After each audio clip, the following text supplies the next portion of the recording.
Baik, Assalamualaikum warahmatullahi wabarakatuh. Perkenalkan nama saya Siti Masruro dengan NIM 032 dari kelas 6A. Di sini saya akan membuat simulasi video sederhana berbasis Python untuk penjelasan berbasis Python untuk menerapkan salah satu algoritma kriptografi yang sudah ditugaskan. Di sini saya menggunakan SHA-256 dan saya memilih konteks penggunaan sistem sekolah dengan penggunaan library Haslip. Di sini saya menggunakan eh, Google Colab, di mana pada codingan yang pertama itu import Haslip. Saya menggunakan import Haslip berfungsi memanggil library untuk menjalankan algoritma SHA-256 itu tersebut. Import time ini berfungsi sebagai seperti delay atau jeda waktu pada proses sistem.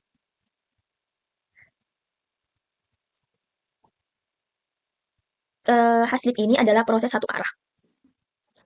Untuk lanjutan codingan yang kedua itu yaitu fungsi enkripsi, codingan untuk fungsi enkripsi, inti dari tugas kriptografi ini. Di sini saya membuat dash enkripsi password.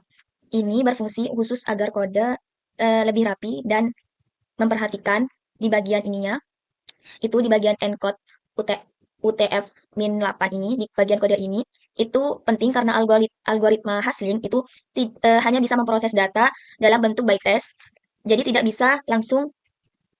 bisa dalam bentuk teks langsung. Jadi baris ini berfungsi mengubah teks biasa menjadi kode acak khas SHA-256 ini, mengubah teks ke biner, karena kan tidak bisa mengubah dalam bentuk bytecode.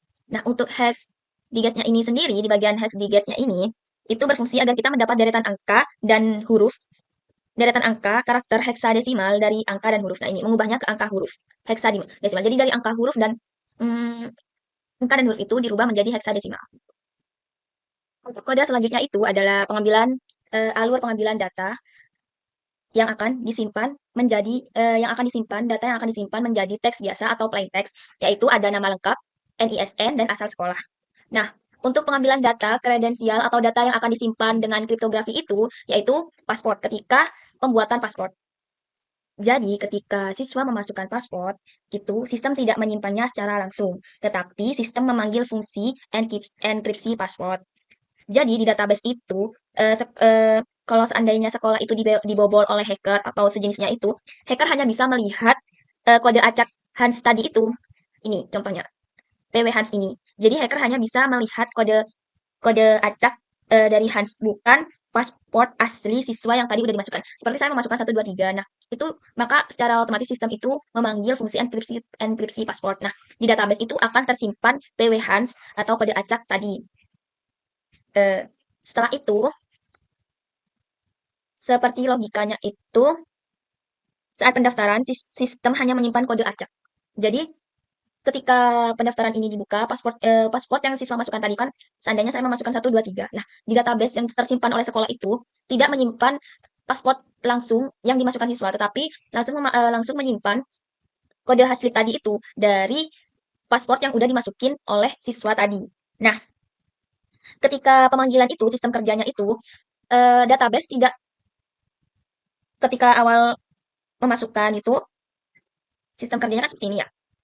Hmm, Ini ketika sudah di-run. Selamat datang, Nyaman SN, buat paspor akun 1, sistem sedang memproses data enkripsi. Nah, data sudah berhasil. Nah, di sini, di database-nya ini sudah tersimpan di database nih. Padahal di sini saya membuat paspor 1. Dan disimpan di sini 6B8 dan seterusnya. Terus ketika saya enter, maka akan masuk ke portal login siswa. Nah, di sini ketika saya ingin memasukkan password, saya mengetik yang saya masukkan seperti di sini kan saya mengetik S. Pastinya salah kan? Karena yang saya masukin tadi itu 1. Nah, sedangkan di sini saya S. Nah, di sini sistem itu akan memverifikasi data.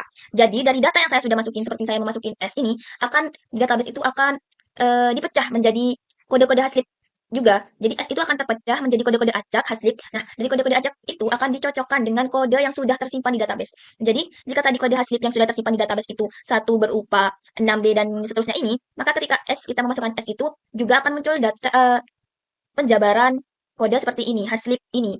Nah, dengan oleh sistem database ini akan mencocokkan jika sesuai dengan data haslip yang tersimpan di database, maka akan muncul kata memverifikasi data enkripsi itu berhasil.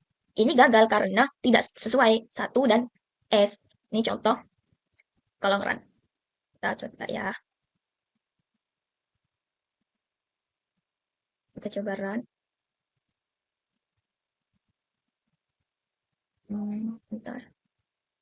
Nah, ini kita masukin. kita masukin Siti Masruroh.